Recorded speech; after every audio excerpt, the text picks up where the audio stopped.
the country. They've poured through thousands of pages of legal records, corporate filings, financial statements, and other official correspondence. They've tracked suspects on social media and utilized satellite imagery to gather and analyze data about their assets and their movements. Investigators traveled to multiple locations, including Melbourne, Adelaide, Kampala, Juba, Cairo, and Nairobi, to gather evidence and to interview hundreds of experts and eyewitnesses, many of whom spoke under the condition of anonymity. The Century has found evidence that these top officials responsible for mass atrocities in South Sudan have managed to accumulate fortunes and have been involved in murky transactions, insider deals, and outright fraud. Immediate family members of President Kiir and his wife have held interests in almost 24 companies operating in oil, mining, construction, gambling, banking, telecommunications, aviation, and government and military procurement. These families of several top officials we examined live in million-dollar mansions outside of the country. They post videos partying in hotels, driving around luxury cars, all while the rest of the people in their country suffer from the consequences of a brutal civil war, and in many places experience near-famine conditions. As the video just showed, the members of the Kiir and Machar families, living in homes in the same upscale neighborhood in Nairobi. One of the top military officials in the country, General Paul Malong, makes roughly $45,000 a year as the SPLA Chief of Staff, but somehow on this salary has at least 2 luxurious villas in Uganda, in addition to a $2 million mansion in a gated community in Nairobi. And this all appears to just be the tip of the iceberg. But this isn't just a case of compare and contrast. This is cause and effect. We're not here to talk about how it's unfair that these generals and politicians have grown rich while the rest of the country suffers. We're here because those people are suffering precisely because of this greed. And to build on what Don's saying, this is not a study of a few corrupt officials in Africa. It's not a study of corruption in South Sudan since the 2005 peace deal that ended the previous North-South war. What it is an attempt to get at the nexus of what drives violent conflict and mass atrocities in South Sudan, the connection between endemic corruption and deadly violence, and about how these networks benefit from a system that's built on corruption and uses extreme violence to keep it in place. As for the investigation itself, the Century focused on top officials identified by the United Nations and by the African Union as having command authority over military operations that resulted in widespread human rights crimes since December 2013. We also examined the networks that have enabled and empowered these men to loot and evade accountability. Our research and investigation will continue, but we focused in this particular phase on those responsible today and against whom action can be taken today. It is our strongly held view that as long as South Sudan's war remains profitable to its leaders, peace will be very elusive.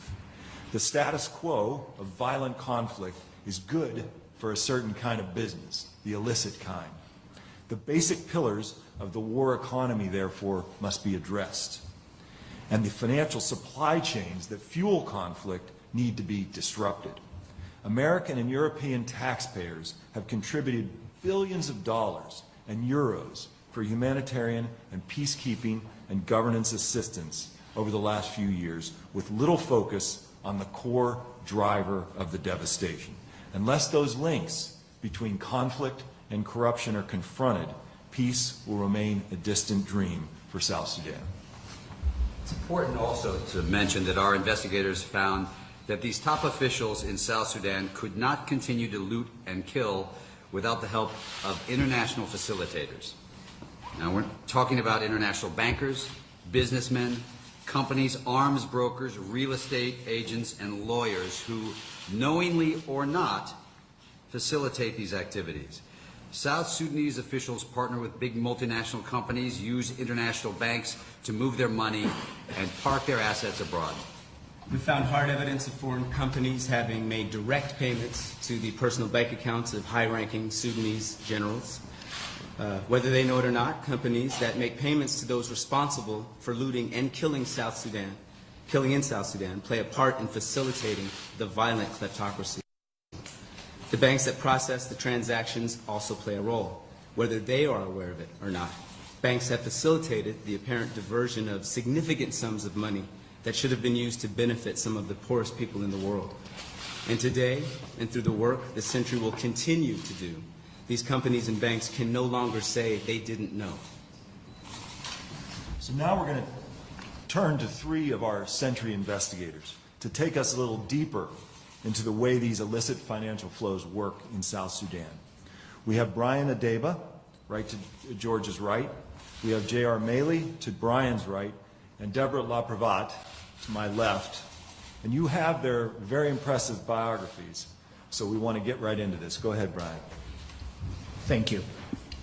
The first stretch of property that we'll look at belongs to the president, and this is the Luri Ranch. It's a rural stretch of savanna and woodland about 10 miles west of Juba, and it would have barely registered a blip on the radar.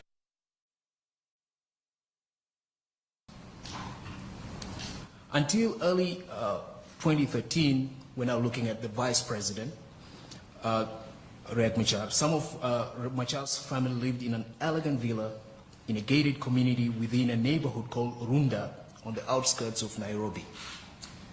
The residence has 6 bedrooms and 5 bathrooms, high-end fixtures, 2 large balconies, a large and well-manicured front yard, and is surrounded by a tall fence.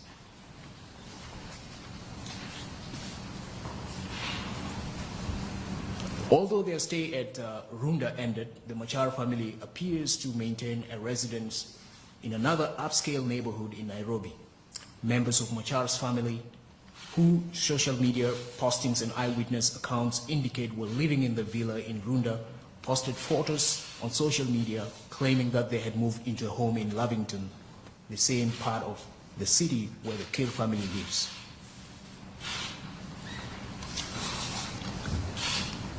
We're now looking at the Chief of Defense Staff. In Nairobi, Malong's family owns a villa in an upscale gated community within Nyari Estate. The home includes marble floors throughout, a grand staircase, numerous balconies, a guest house, an expansive driveway, and a large in-ground pool. Based on a review of comparable prices in the area, the house is worth approximately $2 million. General Malong's salary is about $45,000 per year. Yet Malong has 2 large and luxurious homes in Uganda. One of these homes sits inside a wall compound located just off Kawaku Bwerenga Road, halfway between Kampala and Entebbe. Built in 2012, this 2-story home is a massive rose-colored mansion with dozens of large ornate windows and appears to be well over 7,000 square feet. His second home in Uganda is a Mediterranean-style villa constructed in 2013 and early 2014. It is located just off Nanjara Road in Bungu, an upscale neighborhood in southern Kampala. Sitting inside a wall compound at the end of a cobblestone street, the pale yellow 2-story home appears to be well over 6,000 square feet, with large pillars lining the entrance and at least 3 balconies. His next door neighbor is General Gabriel Jock Riak, who has been a subject of a UN-mandated travel ban and asset freeze since last July. Paul Malong's predecessor is General James Hoth Mai.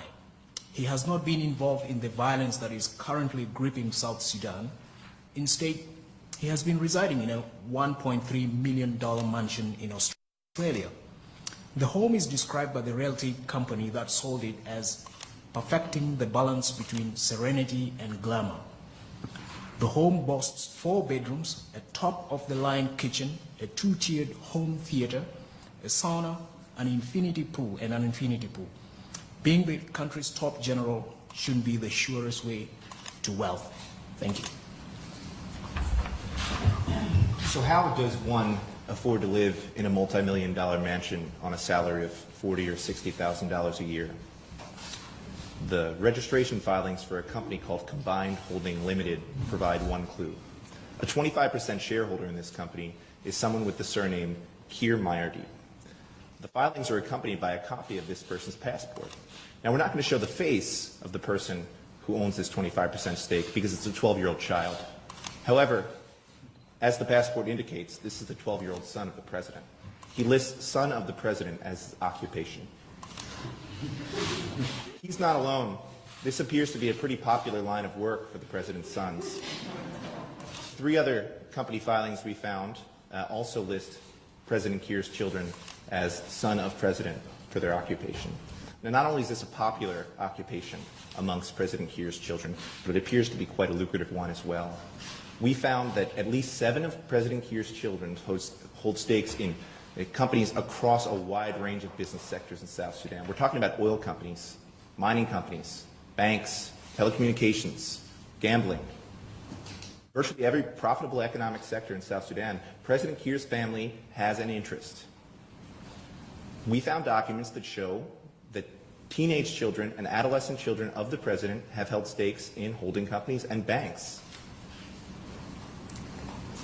President Keir's wife is also active in the business world. She holds a 50% stake in a prominent telecom company called Gemtel that used to be owned by the investment arm of President Muammar Gaddafi's government from Libya. The other 50% is held by her son. She also has a stake in a construction company.